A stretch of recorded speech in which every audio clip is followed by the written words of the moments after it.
మన కొరకు రక్తము కార్చి మన పాపములను పోగొట్టి నీతిమంతులుగా మార్చిన దేవాది దేవునికి స్తోత్రములు, వందనాలు చెల్లిస్తున్నాము. కొరింథీయులకు రాసిన మొదటి పత్రిక 11:26లో మీరు ఈ రొట్టెను తిని ఈ పాత్రలోనిది త్రాగునప్పుడెల్లా ప్రభువు వచ్చే వరకు ఆయన మరణమును ప్రచురించుదురు అని.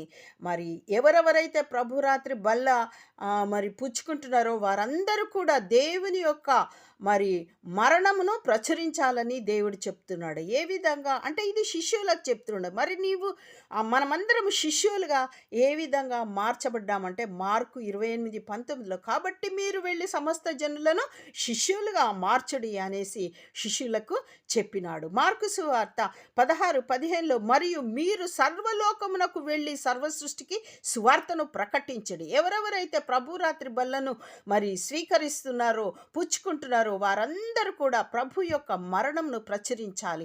ఏంటి అంటే యేసుక్రీస్తు వారు మన పాపముల కొరకు మరణించినాడు.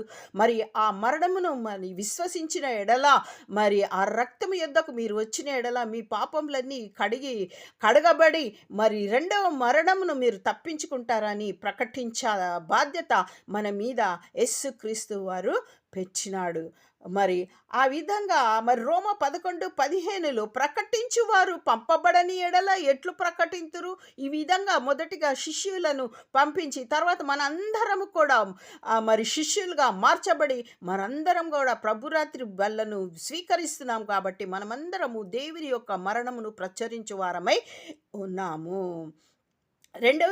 తిమోతికి రాసిన 2వ పత్రిక 2:15లో మరి కాబట్టి దేవుని ఎదుట యోగ్యుని గాను సిగ్గుపడనక్కరలేని పనివాని గాను మనమందరము పనిచేయవలసిన వారమై ఉన్నాం.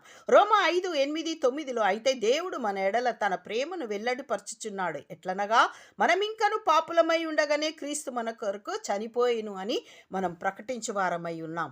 9వ వచనము కాబట్టి ఆయన రక్తం వలన ఇప్పుడు నీతిమంతులుగా తీర్చబడి మరింత నిశ్చయంగా ఆయన ద్వారా ఉగ్రత నుండి రక్షించబడి ఉన్నాము. ఉగ్రత ఏంటిదంటే రెండవ మరణము. మనము అగ్నిగుండములో నుండి తప్పించబడినామని ప్రకటించాలి. 10వ వచనము ఏలయనగా శత్రువులమై ఉండగా శత్రువులం ఏ విధంగా అయినాము అంటే అపవాది మాట విని తినొద్దన్న పండు తిని మనం శత్రువులుగా మారినాం. కాబట్టి ఆయన కుమారుని మరణం ద్వారా మనము దేవునితో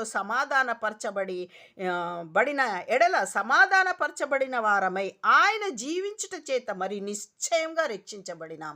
ఆయన మరణము నుండి తిరిగి లేచుట వలన మనము నిశ్చయంగా రక్షించబడినాం. కరెక్ట్ అంటే ఖచ్చితంగా రక్షించబడి